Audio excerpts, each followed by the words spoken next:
നമോ നാരായണായ നമ. ഇനി എന്ത് ചെയ്യുമെന്ന് ബാലാമണി പറഞ്ഞ് തിരിഞ്ഞു നോക്കുമ്പോൾ അഞ്ചാമണി കാണുന്നില്ല കേട്ടോ. അഞ്ചാമണി ധ്യാനിക്കുകയാണ്. കാട്ടിലമ്മ അവിടെ പ്രത്യക്ഷയാകുന്നു. കാട്ടിലമ്മ അഞ്ചാമണി ധ്യാനിക്കുന്നിടത്ത് ചെല്ലുന്നു. ബാലാമണിയെ അന്വേഷിച്ച് ബാലാമണി അഞ്ചാമണിയെ അന്വേഷിച്ച് നടക്കുകയാണ്. ഇതേ സമയം കാട്ടിലമ്മ ബാലാമണിയെ കാണുന്നു.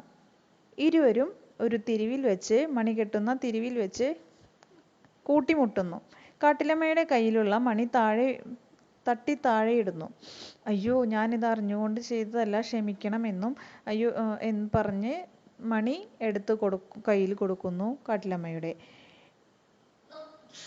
ഇത് താഴെ വീണു പോയല്ലോ, ഇനി പുതിയത് വാങ്ങിക്കൊണ്ടുവരാമെന്നു ബാലാമണി പറഞ്ഞു പോകുമ്പോൾ സാരമില്ല കുട്ടിയെന്ന് കാട്ടിലമ്മ പറഞ്ഞ് തടയുന്നു. അത് കാട്ടിലമ്മയാണെന്ന് ബാലാമണി അറിയുന്നില്ല. ഇവിടെ കൊടിമരത്തിൽ നിന്ന് ഒരു മണി താഴെ വീണതുകൊണ്ടാണ് ഇവിടെ ഇങ്ങനെ ഒരു ആചാരം ഉണ്ടായതെന്ന് പറയുന്നു. അപ്പോഴേക്കും അഞ്ചാമണി വരുന്നു.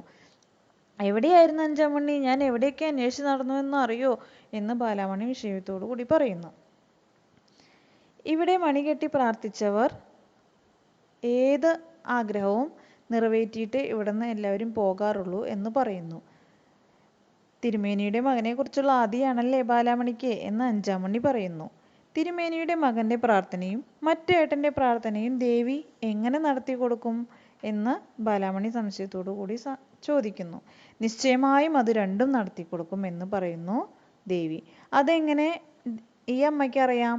അപ്പോൾ അഞ്ചാമണി പറയുന്നു, അത് അവിടുത്തെ ദേവിയുടെ ആശ്രിതയാണെന്നും ഈ അമ്മ എന്ന് പറയുന്നു. പേരാലിന് ചുറ്റും 7 വലം വെച്ച് പൂർണ്ണ വിശ്വാസത്തോടെ പൂർണ്ണ പ്രതീക്ഷയോടെ ആര് മണി കെട്ടിയാലും ആ ആഗ്രഹം എന്തു തന്നെയായാലും അത് ദേവി നടത്തി കൊടുക്കും എന്ന് കാട്ടിലമ്മ പറയുന്നു.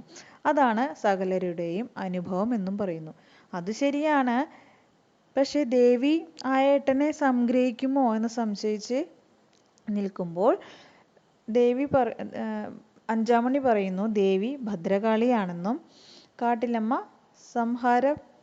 സംഹാരദേവിയാണെന്നും പറയുന്നുണ്ട്. എന്നാലും സംശയം മാറുന്നില്ല ബാലാമണിക്ക്. അത് നടക്കുക തന്നെ ചെയ്യും എന്ന് ദേവി പറയുന്നു. ബാലാമണി പോകുന്നു. ദേവിയും വാമനമൂർത്തിയും പരസ്പരം സംസാരിക്കുന്നു. ശ്രീഭദ്രയ്ക്ക് ഈ ഉള്ളവന്റെ പ്രണാമം എന്ന് വാമനമൂർത്തി പറയുമ്പോൾ വാമനമൂർത്തിക്ക് ഈ ഉള്ളവളുടെ ആലയത്തിലേക്ക് സ്വാഗതം എന്നും ദേവി പറയുന്നു. തിരുമേനിയുടെ മകനും ഭാര്യയും ബാലാമണിയെ കാണുന്നു. ഗൃഹപ്രവേശത്തിന് ക്ഷണിക്കുന്നുണ്ട്. ചിലപ്പോഴാണ് വരാൻ പറ്റുക. തിങ്കളാഴ്ചയല്ലേ ഗൃഹപ്രവേശം? അത് കഴിയുന്നത് വരെ വീട്ടിൽ നിന്നും ഏട്ടൻ പുറത്തിറങ്ങാതെ നോക്കണം എന്ന് ബാലാമണി പറയുന്നു. അതെന്താ അങ്ങനെ എന്ന് ചോദിക്കുമ്പോൾ, അല്ല, ശത്രുക്കളൊക്കെ ഒരുപാട് ഉള്ളതല്ലേ എന്ന് ബാലാമണി സംശയം തോന്നാത്ത വിധത്തിൽ പറയുന്നു. തിങ്കളാഴ്ച ഗൃഹപ്രവേശം കഴിയുന്നും വരെ പുറത്തിറങ്ങരുത് എന്ന് ബാലാമണി പറഞ്ഞത് എന്തുകൊണ്ടാണെന്ന് അവരിങ്ങനെ ചിന്തിച്ചപ്പോൾ, ഞാൻ തെറ്റ് ചെയ്തിട്ടില്ലെന്നും താലി കെട്ടിയ പെണ്ണിനെ കണ്ണീര് കുടിപ്പിക്കുന്നതല്ല, കണ്ണ് നനയാതെ നോക്കണം എന്ന തിരിച്ചറിവ് ലഹരി നിർത്തിയപ്പോൾ തുടങ്ങിയതാണ്. അന്നു മുതൽ തുടങ്ങിയതാണ് ഈ പ്രായശ്ചിത്തം എന്നും പറയുന്നു. സത്യനാഥന്റെ ഒരു നാണയം പോലും ഞാൻ എടുത്തിട്ടില്ലെന്നും അത് ദേവിക്ക് അറിയാമെന്നും പറയുന്നു. സത്യനാഥനെ പേടിച്ച് ഈ ചന്ദ്രകിരൺ ഒളിച്ചിരിക്കുകയില്ല എന്നും പറഞ്ഞ് അവർ പോകുന്നു.